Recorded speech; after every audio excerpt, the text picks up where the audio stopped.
I tried to delete my sister by weaponizing a government animal control portal, but I accidentally triggered a data bridge to an alien dimension, and now the cat is the one hunting me. Barnaby wasn't just a cat. He was a tuxedo-patterned anchor in a life that had been drifting steadily toward loneliness since my divorce. He had these white paws that looked like he was perpetually ready for a gala, and a purr that vibrated deep enough to rattle the anxiety right out of my chest. For 6 years, he was the only witness to my late-night failures and my quiet victories. I loved that creature more than I loved most human beings. My sister Clara had never been a fan. She called him a fur-covered parasite and claimed his presence made her throat itch. I knew she was lying about the allergies. She'd pet him for hours when I wasn't looking, her face buried in his neck. But she took a sadistic pleasure in belittling the bond I had with him. She was one of those people who viewed pets as accessories, easily disposable when they became an inconvenience. I didn't think she'd actually act on that philosophy until the Tuesday I came home from a double shift to find the house unnervingly silent. The silence was heavy. It sat in the corners of the room like a physical weight. His bowl was empty, polished clean, and his favorite scratcher, the one he'd shredded into a cardboard ruin, was gone.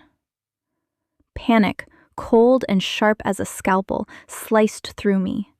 I called his name, my voice cracking, checked under the bed, inside the closets, even in the fridge, because I was losing my mind. I called Clara. She didn't pick up on the first 3 tries.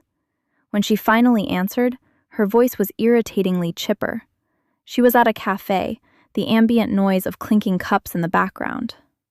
"Oh, him," she said, her tone dripping with that practiced, faux helpful sweetness that made my skin crawl.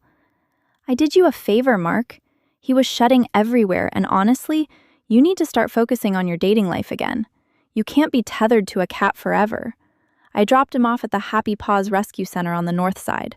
They said he'd be adopted by someone with a real home by the end of the week."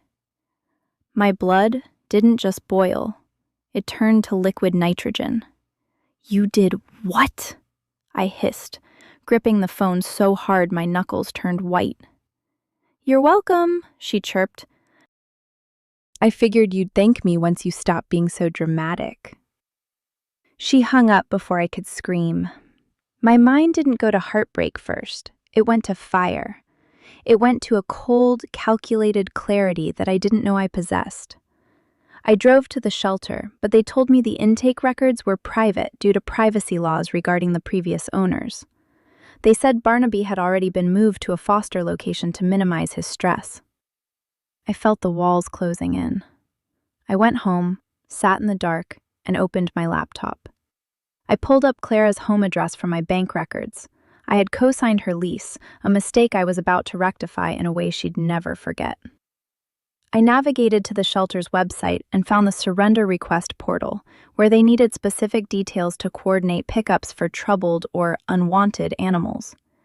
I filled in the form with her home address, checked the box for aggressive/behavioral issues, and hit submit.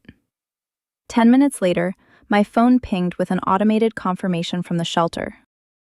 They were sending a team to pick up a menacing, highly territorial animal at that address within the hour.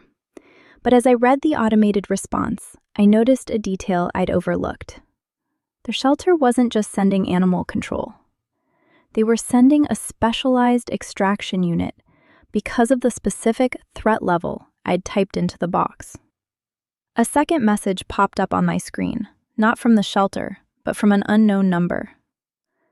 "We've received your report regarding the danger at this location. We are en route to secure the premises. Do not leave the area. You are listed as the primary complainant." I stared at the screen, my heart hammering against my ribs, because the address I had typed in hadn't been Clara's apartment.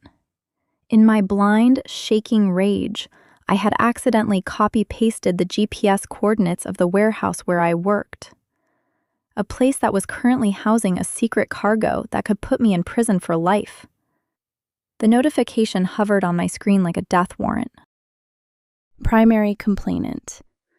That meant the authorities weren't just coming to grab an animal. They were coming to interview me, to record my statement, and to verify the threat. My stomach dropped into a bottomless pit of cold dread. I had typed the coordinates for the Northside Logistics Warehouse, my workplace, because I'd been using them earlier to track a shipment for a side job I'd rather kept in the shadows. The secret cargo wasn't something you explained to animal control or the local police. It was something that involved heavy non-disclosure agreements and men who didn't like to be disturbed. I scrambled to my feet, knocking my chair over, the sound echoing like a gunshot in the quiet house. I had to get to the warehouse before the shelter's extraction team reached the gate. If they poked around the back loading dock, they'd see the crates that weren't supposed to be there.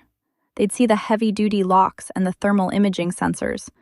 They'd call the police. The police would call the feds, and my quiet life of petty grievances would implode into a federal investigation.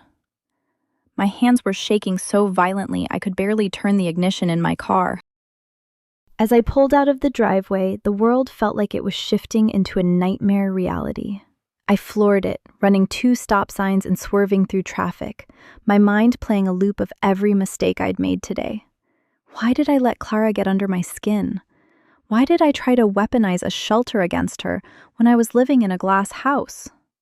I reached the industrial park in 20 minutes, my tires screeching as I skidded to a halt in front of the warehouse. The lot was empty, or at least, I thought it was. Then, I saw the white van. It was parked right in front of the main bay, the logo, Happy Paws Rescue and Extraction, plastered on the side in cheerful, sunny lettering. A man in a tactical-looking vest was standing by the keypad of the loading door, holding a tablet and a heavy-duty catch pole. He wasn't looking at the door, though. He was looking at his radio, his brow furrowed, as if he were receiving instructions that didn't make sense. I bolted out of my car, my lungs burning. "Hey!"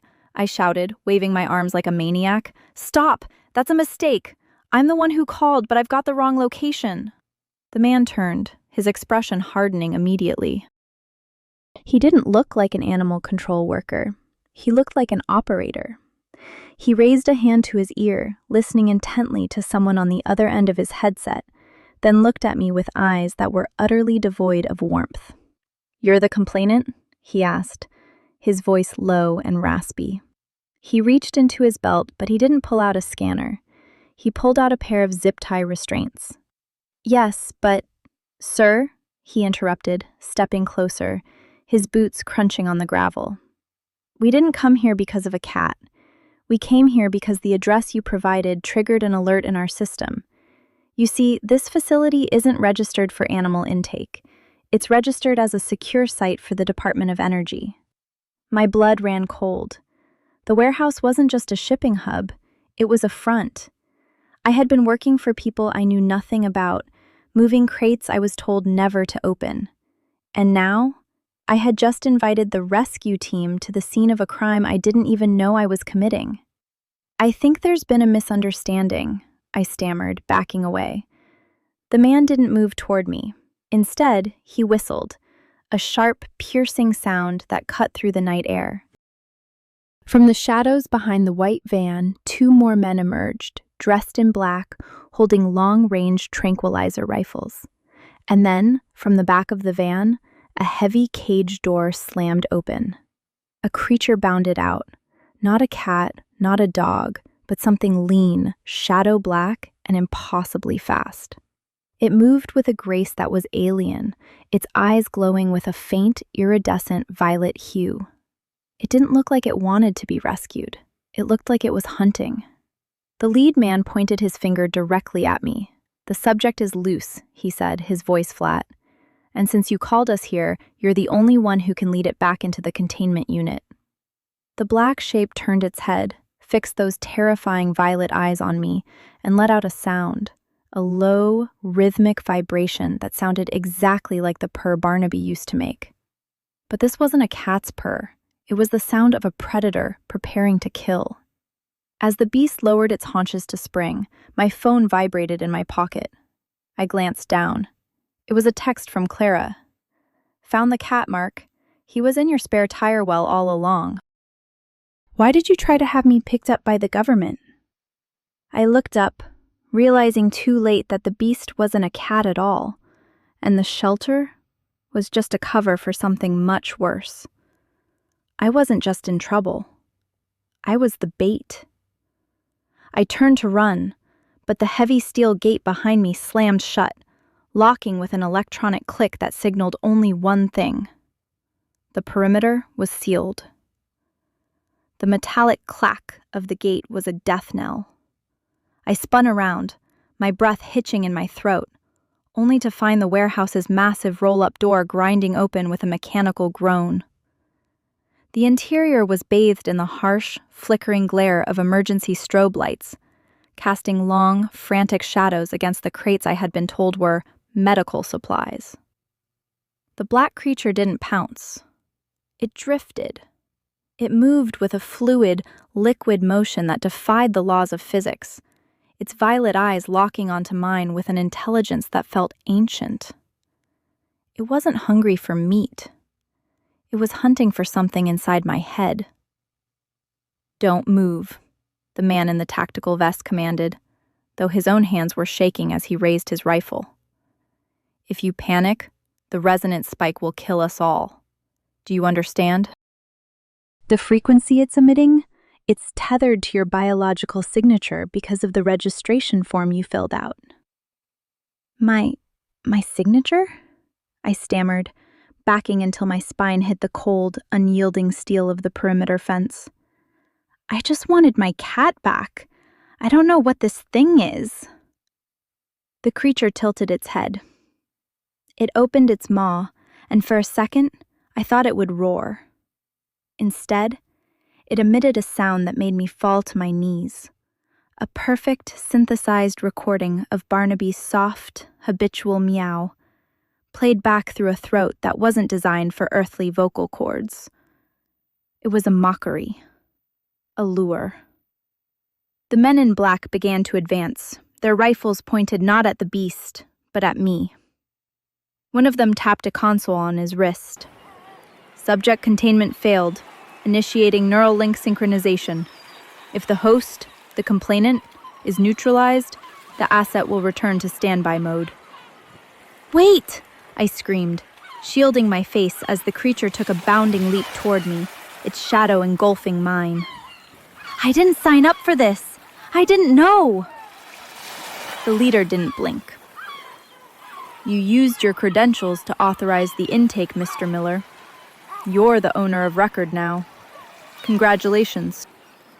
You just adopted the most expensive biological weapon in the hemisphere." The creature landed inches from me, its hot, ozone-scented breath washing over my face. It didn't strike. It leaned in, pressing its forehead against mine. The moment its skin, or whatever that sleek, dark substance was, touched my brow, the world dissolved. I wasn't in the parking lot anymore. I was inside a data stream, a chaotic blur of code and memory. I saw Clara's apartment. I saw the empty tire well where Barnaby had actually been hiding. And then I saw the truth. Clara hadn't just been a spiteful sister. She had been the handler, the one who moved the crates, the one who placed the cat in my life as a tracking device. The vision snapped back to reality with a violent jolt.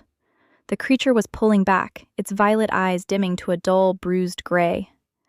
It turned away from me, looking toward the warehouse, and let out a high-pitched, piercing shriek that shattered every window in the facility. "It's triggered!" the lead operator shouted, dropping his rifle and grabbing his head. "The synchronization is complete!" It's not looking for us anymore. It's looking for the source. The beast didn't look at me or the soldiers.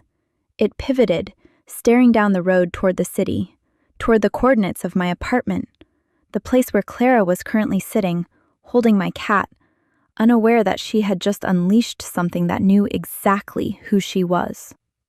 My phone vibrated again. A video message from Clara. I opened it with trembling fingers. The camera was shaking. In the background of her living room, the walls were beginning to warp, the reality of her apartment folding in on itself like paper. Barnaby was sitting on her counter, staring at the camera, his eyes glowing the exact same iridescent violet as the monster standing in front of me. "Mark," Clara whispered, her face pale, tears streaming down her cheeks. "You didn't give my address to the shelter. You gave it to the monster. And it's not coming for the cat. It's coming to finish what you started." Behind her, in the video, the closet door began to splinter from the inside, and a shadow that matched the creature in front of me began to bleed out into the room. I looked at the lead operator, who was now staring at his tablet in total horror. "The asset isn't just one," he whispered, his face turning ghost white. "The sink wasn't a transfer, it was a bridge. There are hundreds of them, and they're all coming through you."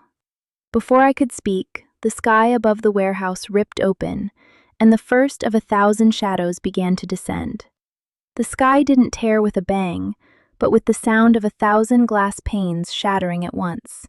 The air grew thick, ionized, and tasted like copper, the smell of a thunderstorm that had been bottled up for an eternity.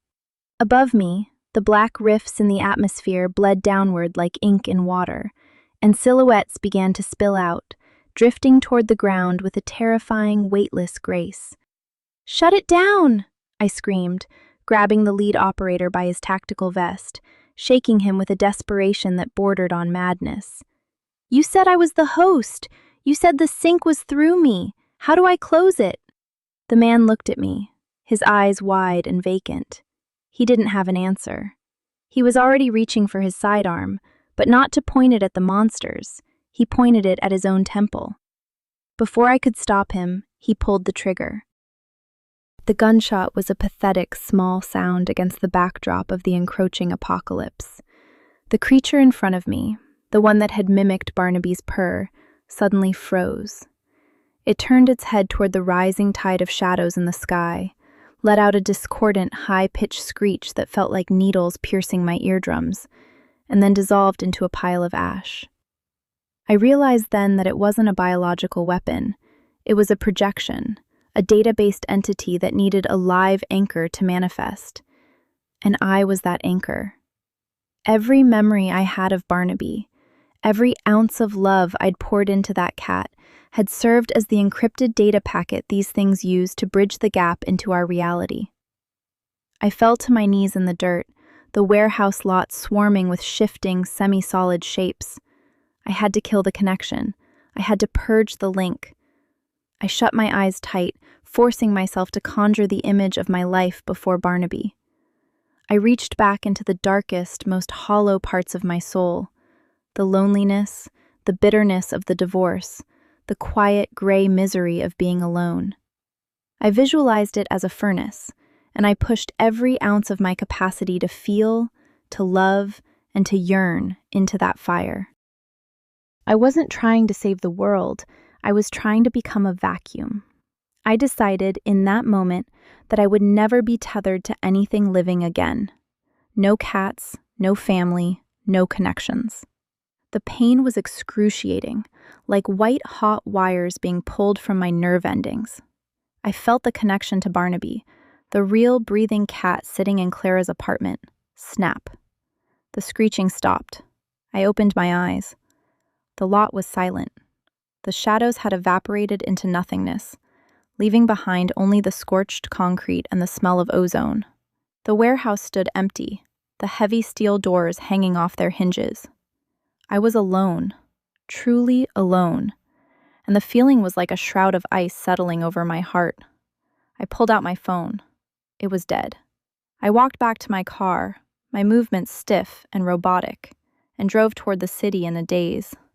I reached my apartment building, but I didn't go to my unit. I went to Clara's. The door was unlocked. The apartment was a disaster. Furniture was overturned, walls were gouged as if by razor-sharp claws, and the silence was absolute. I walked into the living room. Clara was curled up in the corner, catatonic, her eyes staring at a wall that was now just plain, boring paint. Barnaby was there too. He was sitting on the carpet, his tuxedo fur pristine. He looked at me, his eyes a normal, soft, earthy brown. There was no violet glow. No intelligence, other than the standard feline variety.